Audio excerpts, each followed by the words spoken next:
നമസ്കാരം, കർമ്മ ന്യൂസിലേക്ക് സ്വാഗതം. പ്രധാനമന്ത്രി നരേന്ദ്രമോദി വീണ്ടും കേരളത്തിലേക്ക്. ആലത്തൂരിലും ആറ്റിങ്ങലിലും നരേന്ദ്രമോദി പ്രചരണ പരിപാടികളിൽ പങ്കെടുക്കും. കേരളത്തെ BJPയുടെ ദേശീയ നേതൃത്വം എത്ര ഗൗരവത്തോടു കൂടിയാണ് കാണുന്നത് എന്നത് മോദിയുടെ നിരന്തരമുള്ള സന്ദർശനത്തിലൂടെ വ്യക്തമാവുന്നതാണ്. നരേന്ദ്രമോദി നാളെ രാവിലെ 11 മണിക്ക് ആറ്റിങ്ങൽ മണ്ഡലത്തിലെ കാട്ടാക്കട ക്രിസ്ത്യൻ കോളേജ് മൈതാനിയിൽ വലിയ വമ്പിച്ച പൊതുസമ്മേളനത്തെ അഭിസംബോധന ചെയ്ത് സംസാരിക്കും. ആറ്റിങ്ങലിലെ NDA സ്ഥാനാർത്ഥി V മുരളീധരൻ്റെ തെരഞ്ഞെടുപ്പ് പ്രചരണവുമായി ബന്ധപ്പെട്ടാണ് നരേന്ദ്രമോദി നാളെ ആറ്റിങ്ങലിലേക്ക് എത്തുന്നത്. വേദിയിൽ തിരുവനന്തപുരം പാർലമെന്റിലെ NDA സ്ഥാനാർത്ഥി രാജീവ് ചന്ദ്രശേഖറും ഉണ്ടാകും. എന്തായാലും കേരളത്തിൽ BJP ഏറ്റവും അധികം പ്രതീക്ഷ പുലർത്തുന്ന മണ്ഡലങ്ങളിലൊന്നാണ് ആറ്റിങ്ങൽ. ഇഞ്ചോടിഞ്ച് പോരാട്ടമെന്ന് അഭിപ്രായ സർവേകളെല്ലാം പറഞ്ഞുവച്ച ഒരു ലോക്സഭാ മണ്ഡലം. കഴിഞ്ഞ തവണ വമ്പിച്ച മുന്നേറ്റം നടത്തിയ ശോഭാ സുരേന്ദ്രനിൽ നിന്ന് ഇക്കുറി 2024 എത്തുമ്പോൾ ആറ്റിങ്ങലിൽ NDA BJP സ്ഥാനാർത്ഥിയായി എത്തുന്നത് കേന്ദ്രമന്ത്രി മുരളീധരനാണ്. കേന്ദ്രമന്ത്രി V മുരളീധരൻ ആറ്റിങ്ങലുകാർക്ക് സുപരിചിതനാണ്.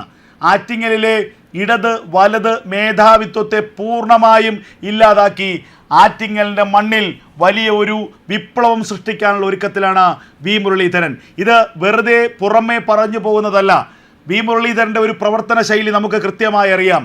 ആഴത്തിലുള്ള പഠനം നടത്തുന്ന ഒരു നേതാവ്, ഗ്രാസ് റൂട്ട് ലെവലിൽ, അതായത് ഏറ്റവും താഴെ തട്ടിലുള്ള പ്രവർത്തകരുമായി പോലും ഏറ്റവും ആഴത്തിലുള്ള അടുപ്പം സൂക്ഷിക്കുന്ന ഒരു നേതാവ്. അങ്ങനെ സംഘടനാ തലത്തിൽ പതിയെ കെട്ടിപ്പുയർത്തി വന്ന ഒരു സംഘടനാ പാടവമാണ് V മുരളീധരനെ മറ്റ് രാഷ്ട്രീയക്കാരിൽ നിന്ന് വ്യത്യസ്തനാക്കുന്നത്. അതുകൊണ്ട് തന്നെയാണ് കേരളത്തിൽ ഏറ്റവും കൂടുതൽ ജനകീയ അടിത്തറയുള്ള BJP നേതാവ് ആരെന്ന ചോദ്യത്തിന് കൃത്യമായ ഉത്തരം V മുരളീധരൻ എന്ന് പറയുന്നത്. കേന്ദ്രമന്ത്രി എന്ന നിലയ്ക്ക് നരേന്ദ്രമോദിയുമായുള്ള ഏറ്റവും അടുപ്പമുള്ള ഒരു വ്യക്തി. ആ വ്യക്തി ആറ്റിങ്ങലിലേക്ക് എത്തുന്നത് വെറുതെയല്ലെന്ന് കൃത്യമായി അറിയാം. മുൻപ് നിയമസഭാ തെരഞ്ഞെടുപ്പിൽ കഴക്കൂട്ടം മണ്ഡലത്തിൽ V മുരളീധരൻ മത്സരിച്ചിരുന്നു. അന്ന് പ്രതാപശാലിയായ MA വാഹിദ് നിരന്തരമായി കഴക്കൂട്ടത്ത് നിന്ന് വിജയിച്ച് കയറിയ, സ്വന്തം ഉള്ളം കയ്യെപ്പോലെ കഴക്കൂട്ടം മണ്ഡലത്തെ കൊണ്ടു നടന്ന ഒരു നേതാവ്. ആ നേതാവിന് മുന്നിൽ ഏറ്റവും മൂന്നാമതായി പോകും V മുരളീധരൻ എന്ന് രാഷ്ട്രീയ നിരീക്ഷകർ പോലും വിലയിരുത്തിയ ആ തെരഞ്ഞെടുപ്പിൽ MA വാഹിദിനെ പിന്തള്ളിക്കൊണ്ട് 2ാം സ്ഥാനത്ത് കുതിച്ചു കയറാൻ V മുരളീധരന് കഴിഞ്ഞു. അന്ന് മന്ത്രിയാകുമെന്ന് ഉറപ്പുണ്ടായിരുന്നത് കൊണ്ട് മാത്രം കടകംപള്ളി സുരേന്ദ്രന് കഷ്ടിച്ച് ജയിച്ചു കയറാൻ പറ്റി. ആ തെരഞ്ഞെടുപ്പാണ് V മുരളീധരൻ എന്ന രാഷ്ട്രീയ നേതാവ് ആരാണെന്ന് കൃത്യമായി കേരളത്തെ ബോധ്യപ്പെടുത്തി കൊടുത്തത്. പിന്നീട് പടിപടിയായി ദേശീയ തലത്തിലുള്ള സ്ഥാനമാനങ്ങൾ, നേട്ടങ്ങൾ, കേന്ദ്രമന്ത്രി സ്ഥാനം വരെ ലഭിച്ചു. ആ കേന്ദ്രമന്ത്രി സ്ഥാനം ലഭിച്ച ശേഷവും കൃത്യമായി കേരളത്തിൻ്റെ കാര്യങ്ങളിൽ ഇടപെടുന്നു. പിണറായി സർക്കാരിനെതിരെ ഏറ്റവും അധികം അഴിമതി ആരോപണങ്ങൾ ഉന്നയിച്ച ഒരു രാഷ്ട്രീയ നേതാവിൽ ഒരാൾ. പിണറായി സർക്കാരിൻ്റെ അഴിമതികൾ ഒന്നൊന്നായി എണ്ണിപ്പറഞ്ഞ ഒരു രാഷ്ട്രീയ നേതാവാണ് V മുരളീധരൻ. എപ്പോഴും പിണറായിക്കെതിരെ കൃത്യമായ ശബ്ദമായി നിലയുറപ്പിച്ച ഒരു മനുഷ്യൻ. ജനകീയ വിഷയങ്ങളിൽ കൃത്യമായി ഇടപെടൽ നടത്തി എന്നുള്ളതാണ് V മുരളീധരൻ്റെ ഏറ്റവും വലിയ പ്രത്യേകത. 5 വർഷക്കാലത്തെ V മുരളീധരൻ്റെ കേന്ദ്രമന്ത്രി സ്ഥാനം, ആ കേന്ദ്രമന്ത്രിയായിരുന്ന 5 വർഷക്കാലത്തെ വിലയിരുത്തിയാൽ തന്നെ ഒരു മന്ത്രി എന്ന നിലയ്ക്ക്, ഒരു ജനപ്രതിനിധി എന്ന നിലയ്ക്ക് അദ്ദേഹത്തിൻ്റെ ഇടപെടലുകൾ നമുക്ക് ബോധ്യപ്പെടും. 2ാം മോദി സർക്കാരിലെ ഏറ്റവും സജീവമായ ഇടപെടൽ നടത്തിയ ഒരു മന്ത്രിയാണ് V മുരളീധരൻ എന്ന് നമുക്ക് നിസ്സംശയം പറയാം. വിദേശകാര്യ സഹമന്ത്രി നിലയിലുള്ള മുരളീധരൻ്റെ പ്രവർത്തനങ്ങൾ പല ഘട്ടങ്ങളിലും പ്രധാനമന്ത്രിയുടെ തന്നെ പ്രീതി പിടിച്ചുപറ്റി എന്നുള്ളതാണ് ശ്രദ്ധേയമായ കാര്യം. പല വിദേശ ഒഴിപ്പിക്കൽ ദൗത്യങ്ങളിലും V മുരളീധരൻ നടത്തിയ നയതന്ത്ര ഇടപെടലുകൾ അതുപോലും എല്ലാവരാലും ശ്ലാഘിക്കപ്പെട്ടതാണ്. ഐക്യരാഷ്ട്രസഭയിൽ പലതവണ നരേന്ദ്രമോദിയെ പ്രതിനിധീകരിച്ച് V മുരളീധരൻ എത്തി. G20 ഉച്ചകോടിയുടെ വിജയകരമായ നടത്തിപ്പിന് ചുക്കാൻ പിടിച്ചു എന്നുള്ളതും V മുരളീധരൻ്റെ ക്രെഡിറ്റിൽ പറയാവുന്ന കാര്യമാണ്. വിദേശകാര്യം, പാർലമെന്ററി കാര്യം എന്നീ 2 സുപ്രധാന വകുപ്പുകൾക്കൊപ്പം ആന്ധ്രാപ്രദേശിലെ പാർട്ടിയുടെ പ്രഭാരി കൂടിയാണ് V മുരളീധരൻ. മന്ത്രിസ്ഥാനത്തിനൊപ്പം പാർട്ടിയുടെ സുപ്രധാന ചുമതല കൂടി വഹിക്കുന്ന രാജ്യത്തെ ഏക വ്യക്തി വി മുരളീധരനാണ് എന്നുള്ളത് അദ്ദേഹത്തിൻ്റെ പ്രസക്തിയാണ് വർദ്ധിപ്പിക്കുന്നത്. ഭാരതീയ ദക്ഷിണ ഭാരത ഹിന്ദി പ്രചാര സഭയുടെ അധ്യക്ഷനാണ് വി മുരളീധരൻ. നല്ല ഒഴുക്കോടെ ഹിന്ദി സംസാരിക്കാൻ കഴിയുന്നു എന്നുള്ളതാണ് വി മുരളീധരൻ്റെ മറ്റൊരു പ്രത്യേകത. മോദിയുമായുള്ള അടുപ്പത്തിൻ്റെ പ്രധാനപ്പെട്ട ഒരു കാരണവും ഇതുകൂടിയാണ് എന്നുള്ളതാണ് ശ്രദ്ധേയമായ കാര്യം. ആ മുരളീധരൻ സ്വയം തിരഞ്ഞെടുത്ത മണ്ഡലമാണ് ആറ്റിങ്ങൽ. ഏറ്റവും പ്രത്യേകതയുള്ള കാര്യം, രാജ്യത്ത് ഏതെങ്കിലും ജയിക്കാവുന്ന മണ്ഡലങ്ങൾ വേണമെങ്കിൽ വി മുരളീധരൻ തിരഞ്ഞെടുക്കാമായിരുന്നു. ഉത്തരേന്ത്യയിലെയോ മറ്റെവിടെയെങ്കിലുമോ ഒരു മണ്ഡലത്തിൽ മുരളീധരന് സ്ഥാനം കൊടുക്കുകയോ സീറ്റ് നൽകുകയോ ചെയ്യുക എന്നുള്ളത് BJP സംബന്ധിച്ച് നിഷ്പ്രയാസം സാധിക്കുന്ന കാര്യമാണ്. എന്നാൽ ആറ്റിങ്ങൽ പോലെ താരതമ്യേന ടഫായ ഒരു മണ്ഡലം വി മുരളീധരൻ തിരഞ്ഞെടുക്കുന്നു. അവിടെ കഴിഞ്ഞ കുറേ കാലങ്ങളായി കൃത്യമായ ഗ്രൗണ്ട് വർക്ക് നടത്തുന്നു.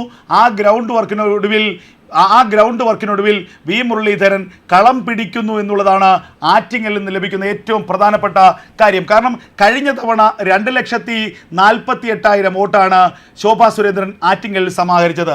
അതിന് തൊട്ടു മുമ്പത്തെ തെരഞ്ഞെടുപ്പ് നമ്മൾ പരിശോധിക്കണം. അതിന് തൊട്ടു മുമ്പുള്ള തെരഞ്ഞെടുപ്പ് എന്നത് 2014 നടന്ന തെരഞ്ഞെടുപ്പിൽ CPM-ൽ നിന്നും കൂറുമാറി BJP-യിലേക്ക് എത്തിയ ശോഭനകുമാരി ആ മണ്ഡലത്തിൽ സമാഹരിച്ചത് 90,000 വോട്ട്.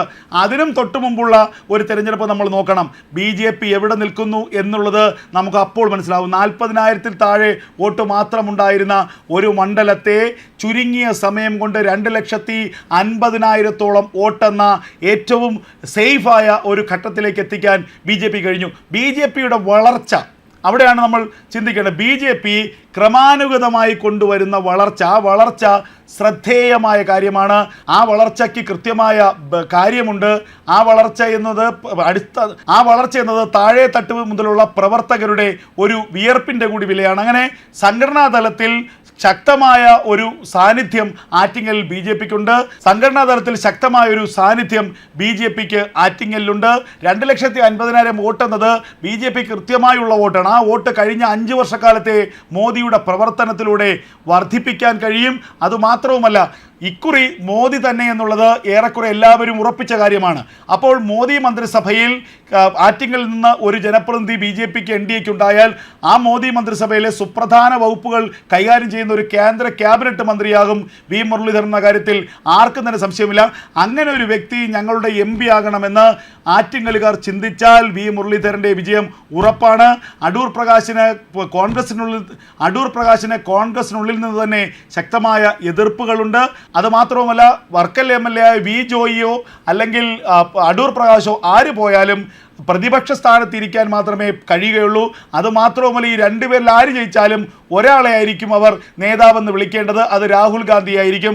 അങ്ങനെ പ്രതിപക്ഷ കസേരയിൽ ഇരിക്കാൻ വേണ്ടി മാത്രം ആരെയെങ്കിലും വിജയിപ്പിച്ച് വിടേണ്ട ഉത്തരവാദിത്തം, ബാധ്യത ആറ്റിങ്ങലിനുണ്ടോ എന്നുള്ളതാണ് നിഷ്പക്ഷ വോട്ടർമാർ ചിന്തിക്കുന്നത്. അത്തരത്തിൽ നിഷ്പക്ഷ വോട്ടർമാരുടെ പിന്തുണ ആർക്കായിരിക്കും ലഭിക്കുക? അവരായിരിക്കും ആറ്റിങ്ങലിൽ വിജയിച്ച് കയറാൻ സാധ്യത. എന്തായാലും തന്ത്രങ്ങളിലെ ആശാനാണ് വി മുരളീധരൻ എന്ന കാര്യത്തിൽ ഒരു തർക്കവുമില്ല. രാഷ്ട്രീയ തന്ത്രങ്ങളുടെ ആശാൻ എന്ന് കൃത്യമായി പറയാം. ആ വി മുരളീധരൻ ആറ്റിങ്ങലിനെ നോട്ടമിട്ടിട്ടുണ്ടെങ്കിൽ, ആറ്റിങ്ങലിൽ കഴിഞ്ഞ കുറേ കാലങ്ങളായി കൃത്യമായ പ്ലാനിങ്ങോടുകൂടി, പദ്ധതിയോടുകൂടി ആറ്റിങ്ങലിൽ പ്രവർത്തനം കേന്ദ്രീകരിച്ചിട്ടുണ്ടെങ്കിൽ അതിന് പിന്നിൽ കൃത്യമായ ചില ലക്ഷ്യങ്ങളുണ്ട്. ആ ലക്ഷ്യങ്ങൾ നടത്തിയെടുക്കാൻ കഴിവുള്ള ആൾ കൂടിയാണ് വി മുരളീധരൻ. ആ കഴിവ് ആറ്റിങ്ങൽ അദ്ദേഹം പ്രകടിപ്പിക്കുന്നത് തന്നെയാണ് കരുതപ്പെടുന്നത്. എന്തായാലും ചുരുങ്ങിയ ദിവസങ്ങൾക്കുള്ളിലുള്ള പ്രചരണത്തിനിടെ തന്നെ ഇടത് വലത് ക്യാമ്പുകളിൽ ശക്തമായ ആശങ്കയുണ്ടാക്കാൻ വി മുരളീധരന് കഴിഞ്ഞിട്ടുണ്ട് എന്നുള്ളത് ശ്രദ്ധേയമാണ്. നമ്മൾ ഈ തെരഞ്ഞെടുപ്പിൻ്റെ ഓരോ ഘട്ടത്തിലും കേരളത്തിൽ BJP-യുടെ A ക്ലാസ് മണ്ഡലം, BJP വിജയിക്കാൻ സാധ്യതയുള്ള മണ്ഡലം എന്നൊക്കെ നമ്മൾ പറയുമ്പോൾ നമ്മൾ തൃശ്ശൂരിനെ പറയുന്നു, തിരുവനന്തപുരത്തെ പറയുന്നു, പത്തനംതിട്ടയെ പറയുന്നു, ആലപ്പുഴയെ പറയുന്നു, പാലക്കാടിനെ പറയുന്നു, കാസർഗോഡിനെ പറയുന്നു. ഇതൊക്കെയാണെങ്കിലും എത്രയൊക്കെ പുറമെയുള്ള ആർഭാടങ്ങളും ബഹളങ്ങളും ഒക്കെ ഉണ്ടെങ്കിലും വളരെ സൈലൻ്റായി പോകുന്ന ഒരു മണ്ഡലമാണ് ആറ്റിങ്ങൽ കാര്യങ്ങളൊക്കെ തന്നെ എണ്ണയിട്ട യന്ത്രം പോലെ കൃത്യമായി നടക്കുന്നു. NDA-യുടെ BJP-യുടെ സ്ഥാനാർത്ഥിയായ വി മുരളീധരൻ്റെ പ്രവർത്തനം സമാനതകളില്ലാത്ത രീതിയിൽ അവിടെ മുന്നോട്ട് പോവുകയാണ്. എല്ലാ പോക്കറ്റുകളിലേക്കും തൻ്റെ പ്രവർത്തനം എത്തിക്കാൻ, തൻ്റെ സാന്നിധ്യം എത്തിക്കാൻ വി മുരളീധരന് കഴിയുന്നു എന്നുള്ളതാണ് ഏറെ ശ്രദ്ധേയമായ കാര്യം. എന്തായാലും ആറ്റിങ്ങൽ ഇക്കുറി തുറുപ്പ് ചീട്ടാകുമെന്ന കാര്യത്തിൽ ആർക്കും തന്നെ തർക്കമില്ല.